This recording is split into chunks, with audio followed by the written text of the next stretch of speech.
სამი თესლეული, რომელიც ძალიან მაგარია ჩვენი კუწნაწლავის ბაქტერიებისთვის. პირველი არის მეგობრებო, რეჰანის თესლი. რეჰანის თესლი იგივეა მეგობრებო, როგორც ჩიას თესლი. იგივე წყალში გადიდდება და ბუნებით არის გრილი, ანუ ცივი არის ეგეთი ადამიანი, ვისაც აწუხებს ბუასილი ან ანთება, კუწნაწლავის ანთება.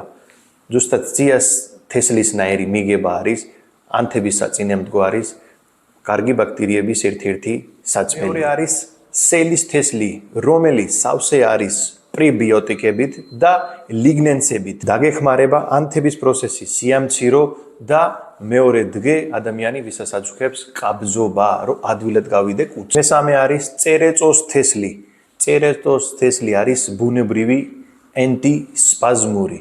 აქ შედის ენითოლი, რომელიც ბუნებრივი სპაზმის საწინააღმდეგოა და ძალიან სასარგებლოა, როცა ადამიანს აწუხებს შებირელობა და გაზები. და ბოლოს არის გოგრის თესლი, რომელიც არის ბუნებრივი ანთების საწინააღმდეგო და თუთიას ერთ-ერთი ბუნებრივი წყარო. თუ გინდა კუწნაწლავის შესახებით პრობლემა არ ქონდე, ეს ყველა თესლეული ქონდე კვებაში, კარგად და ჯანმრთელად.